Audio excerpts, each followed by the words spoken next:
know a lot of you guys, ladies, want to go to the parade. You have commitments. Well, Thank you. Thank you, Jamie. All right. First of all, we want to thank God for the day He gave us. You know, we've been having some crummy weather, so we really want to thank Him. And also, whenever you thank someone, you always leave someone out, but I'm going to take a chance. I made copious notes. I'm glad I remember God. He's not written in here. I just thought of him. Speaking of God, I'd like to thank Father John, who's the pastor of the church. Right? If you want to hold your applause, I got a lot of people here. Good. Joanne Caleri, is she here? Yes.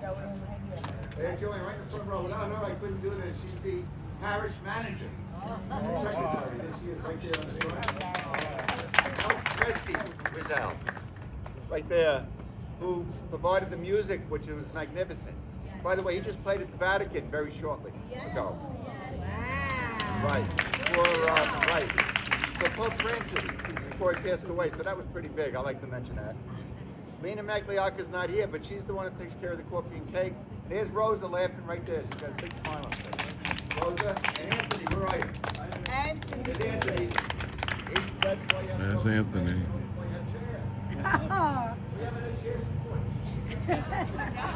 So what have I been thinking, right? So it's good that the ladies are sitting. John Nappy from Rolling Thunder. Where is he?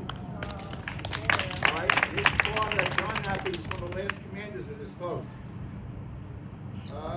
Okay. We have Bernice and Sarah. Bernice and Sarah from the Girl Scouts.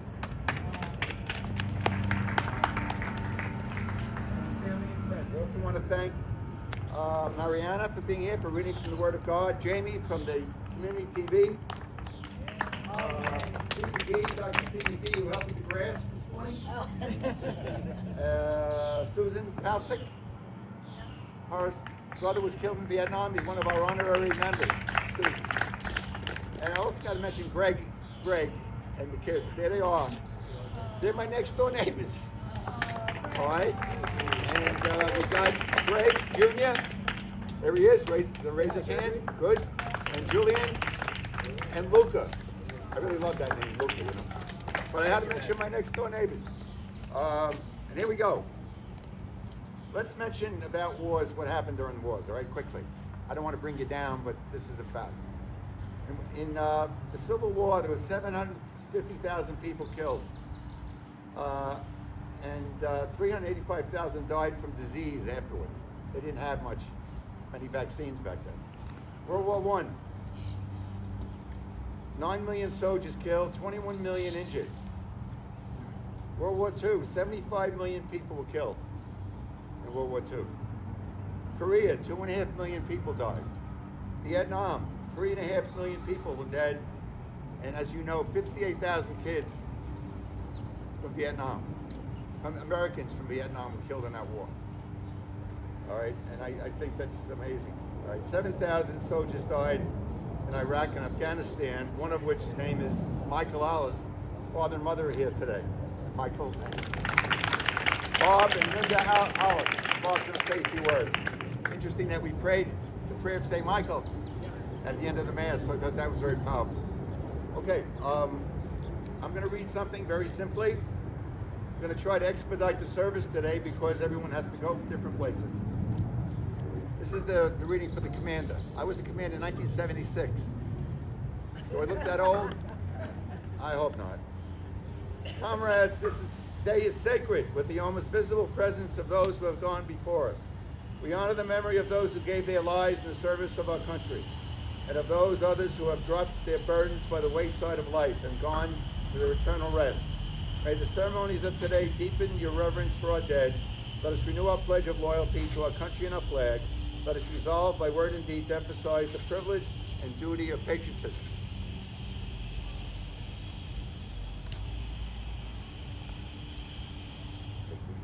It is the veteran, not the preacher, who has given us freedom of religion. It is the veteran, not the reporter, who has given us freedom of press. It is the veteran, not the poet, who has given us freedom of speech. It is the veteran, not the campus organizer, who has given us right to fair trial. It is the veteran, not the politician, who has given us the right to vote. Thank the veteran. Good. Later on, thank you. Good. We have flags again. As you know, we give you flags, right? And these flags that we give you are for the graves of veterans. But they also can be used, as you see here, in front of your house, as long as there are some sort of light on it. So as far as flag etiquette is concerned, the flag should not be used as drapery or covering a speaker's desk. The flag should never be used for advertising purposes. The flag should not be used for any part of a costume. The flag should never have anything put on it, attached to it, da-da-da-da. When a flag is lowered, no part of it should touch the ground. No part of these flags should ever touch the ground. Ever. And when they wear out, they got to be burned. We don't have any Boy Scouts today, but maybe the Girl Scouts would know this too. That the Boy Scouts now burn them. Years ago, the American Legion used to burn them under the Verrazano Bridge. In a very, the problem today is there aren't many veterans left of the American Legion, so the kids take over. So it's important that we remember the fact that we have flag etiquette. Okay. Now,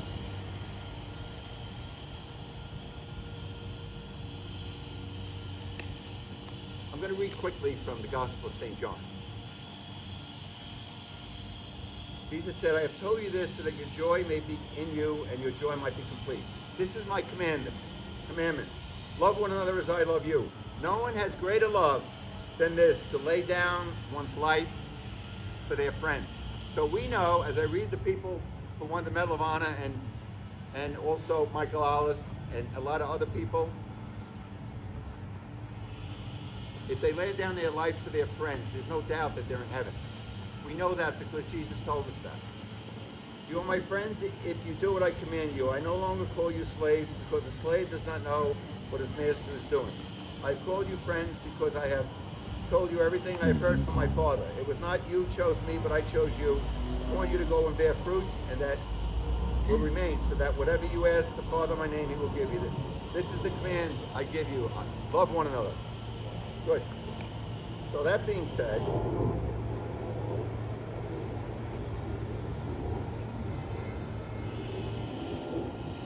we have Medal of Honor recipients, which I'm not going to read their cards this we don't have the time, but I am going to tell you who they are. Start in World War I quickly. We have Sergeant Henry Johnson and Sergeant Michael Sheeman. One was a Jew and one was black. It took the United States 100 years to honor that because one was Jewish and one was black. President Obama was the one that did this. One is buried down here in Barrenhurst Cemetery, Jewish cemetery on the left. All right, and the Medal of Honor winners, we know that they're in heaven. Henry Johnson is buried in Arlington. So if you want to read their citations, they're on the back. We're not going to do that now. We have, in World War II, we have Joe Merrill from West Brighton, buried in St. Peter's Cemetery. Killed 35 Germans by himself at the end of the war in 1945. You can read his citation. 18 years of age. 18.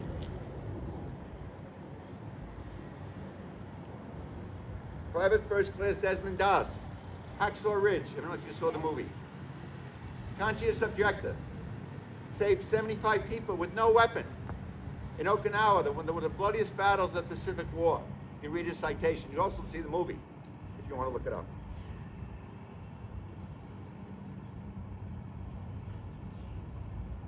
In World War II, again, we're going to be noting a friend of mine called John Tully, who was 100 years old and died on May 7, 2024. And he was at on Omaha Beach during World War II, June 6, 1944. And a friend of ours, and he just passed away, and we're going to have his daughter, Terry, read part of his citation in a moment.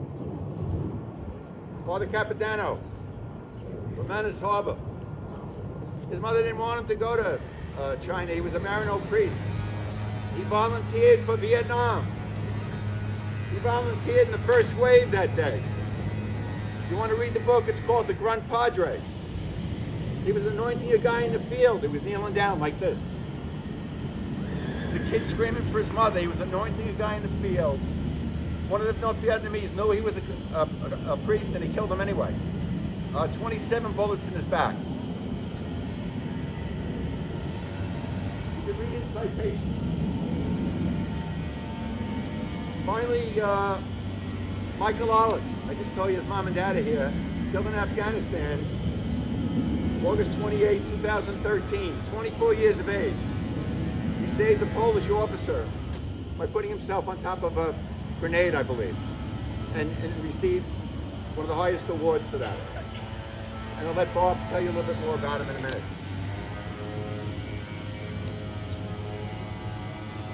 All right, so why don't we have Terry come up. Terry Tarangelo is the daughter of John Tully, and she's going to read a paragraph of his obituary related to World War II. Oh, you have it? Okay, good. Okay, good. Good. You got to speak up there. Yeah. Thank you, everyone. The President of the United States, in the name of Congress, takes pleasure in presenting the Purple Heart Medal of Honor to Police John Tully. Rank and organization, Private First Class, U.S. Army, 29th Infantry, Blue and Gray Divisions, 116th Division. My dad, a World War II veteran, saw action in the second invasion of Omaha Beach in Normandy, France. He passed away peacefully of natural causes on Tuesday, May 7, 2024, in his Bay Terrace home, where I was by his side. He was 100 years old. He landed on Omaha Beach in Normandy, France, on June 8, 1944, 2 days after the D-Day invasion. Members of his platoon were the first replacements for their 29th Infantry Division, second wave in Normandy. When U.S. troops were advancing to Cherbourg Peninsula, they were bogged down by fighting from hedge to hedge and experienced great difficulty in capturing St. Lo. My dad was assigned to a listening post during the advancement. He was wounded on September 14th and shipped back to England for surgery. The Battle of the Bulge, also known as the Ardennes Offensive, was the last major German offensive campaign, which took place from December 18, 1944 to January 25, 1945. His brother Daniel and my father were in the second wave of the invasion of Omaha Beach in Normandy and were fortunate enough to return to the United States. My dad, a recipient of the Purple Heart Medal, having been injured in the Normandy invasion, he reached an honorable discharge on December 11, 1944 at Fort Dix, New Jersey. Thank you.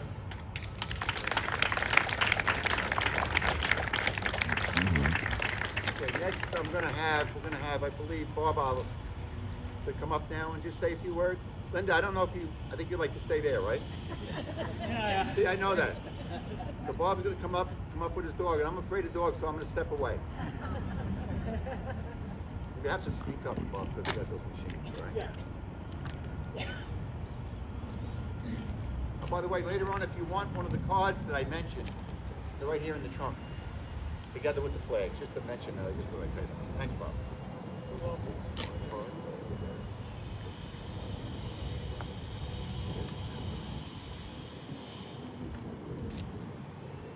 Thank you, Matt. Thank you all for being here today. Memorial Day isn't what it used to be for Linda and I, and for a lot of people here.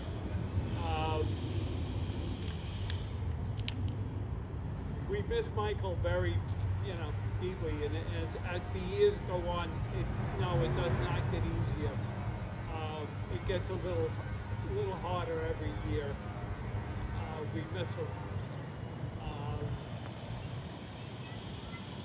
When Michael did it, one thing he did, he saved the Polish officer's life by shielding him from a suicide bomber.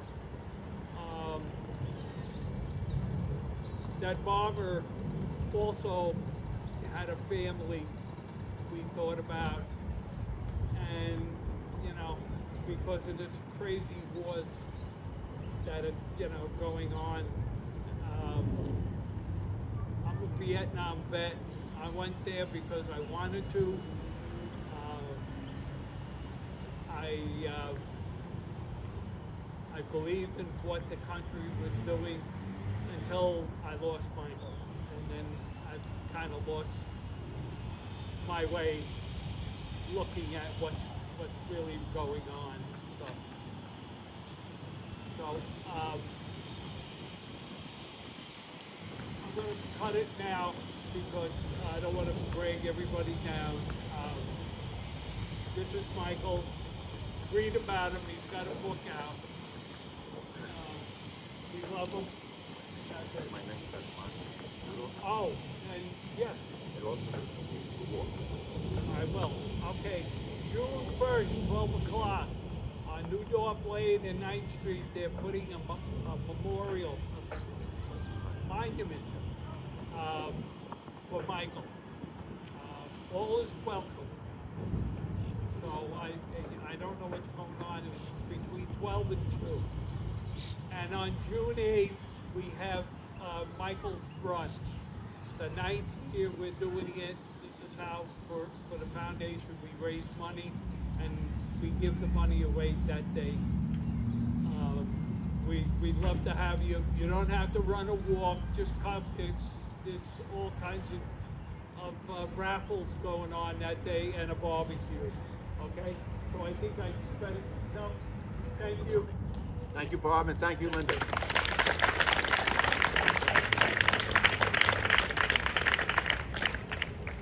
Okay, quickly, I just want to say that since 1973, there's no more draft in the United States. Of course, it's a volunteer army, and I'm not going to get political. I'm just going to say that that's a fact, right?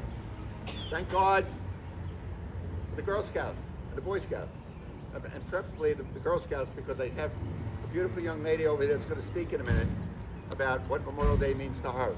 And I just want to mention about the Girl Scouts. It was the vision of Juliet Gordon-Low, envisioned an organization that would prepare girls to meet the world with courage, confidence, and character. In 1912, which is what, 115 years ago or so, in the midst of the progressive era, at a time when women in the United States couldn't even vote, this nearly deaf 51-year-old spoke the worldwide movement, inspiring girls to embrace together their individuality, strength, and intellect. Julie, affectionately known as Daisy by her family and friends, gathered 18 girls in her hometown of Savannah, Georgia, to share what she learned abroad about a new outdoor and educational program for youth. And with this, the Girl Scout movement was born. Along with Juliet, these first Girl Scouts blazed trails and redefined what's possible for themselves and for girls everywhere. Let's hear it for the girls. Good.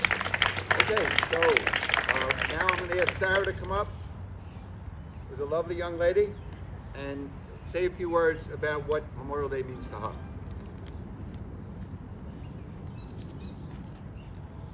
Good morning. My name is Sarah Mastoros. I'm a Gold Award Girl Scout and a Lifetime Girl Scout with Troop 5439 from St. Teresa Parish. I am truly honored to be here today to pay my respects for all our armed service men and women who gave their lives for our freedom. I learned a long time ago that freedom isn't free, and that's why it's my honor to be here today. As a member of the Girl Scouts, to thank our military and all those who serve and protect. As the Girl Scout promise says, on my honor, I will try to serve God and my country. So what better place than at a Memorial Day Mass like this to say thank you for all our service, men and women, and God bless America. Thank you very much for having me. Have a great day. And I thank Bernice, Mom. Okay, so that was very good. At this moment, I'm just going to mention, again, John Nappy is one of our, he passed away, he's one of our last commanders, and Phil Latiana, who sponsored me in the Legion in 1973, which was a long time ago, right? I got to mention his name. Now, the 5 stars that we have here, they were from Bull's Head, Granville area. Lieutenant Don Cassio, Sergeant Leonard D'Alessandro, PFC John Licata, Sergeant Nicholas Valentino, and Seaman First Class Nicholas Licata. The honorary members, and the first one is Ernest Palcic, as I said, was killed in Vietnam, and his sister is sitting right in the front row there. And she's never missed one of these in 40 years. Getting old. I'm sorry? I'm getting old. So am I. And by the way, that's a lead-in. I'm looking for someone to take this over. And so, if you know of anyone who, a young person who would like to do this, it's not that difficult. So while I'm still on this earth, I would hope that I could reach someone to do this, okay? So keep that in mind. Ernest Palcic, honorary member, August Romano, Bruce Peter Roy, Michael Batista Jr., PFC Carl S. Cierno, and Michael Batista Sr. We'll now have John Nappy and the members of Rolling Thunder place the wreath for the monument.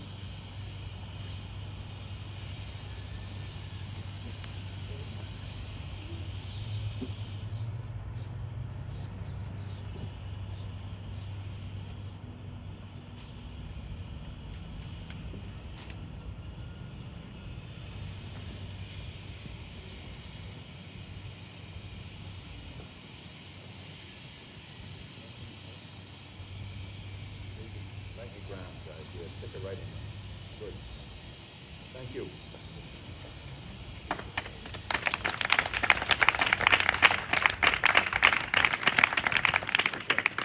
Thank you.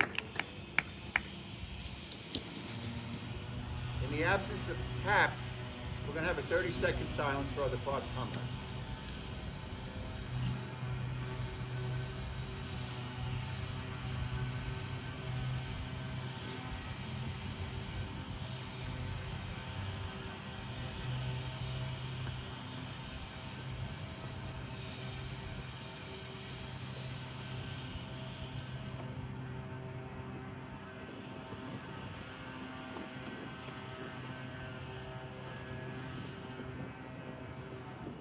Thank you.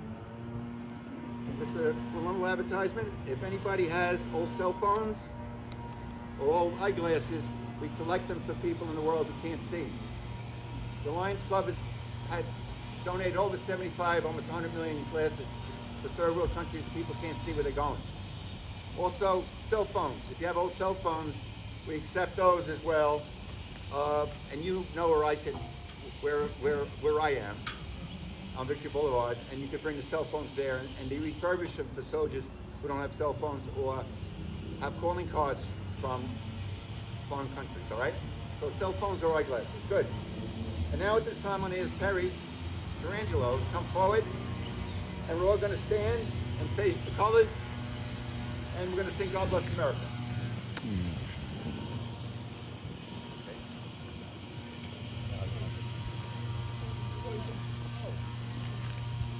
While the storm clouds gather far across the sea, let us swear allegiance to a land that's free.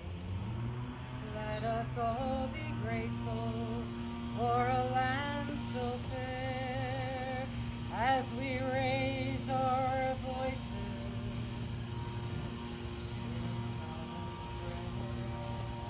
Everyone. God bless America, and I will stand beside her and guide her through the night with a light from above, from the mountain, through the prairie, to the ocean, white with flow. God bless America, my own sweet home. God bless America, my own sweet home. Thank you, Terry.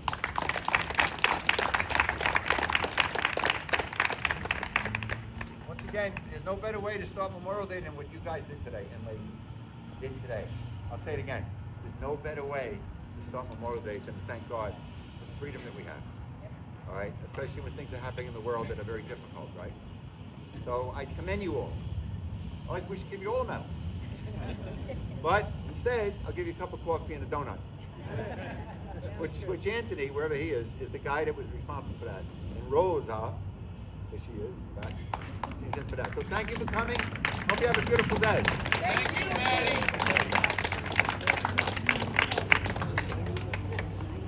If you want the cards or any flags, you can come to the back of the car. Good.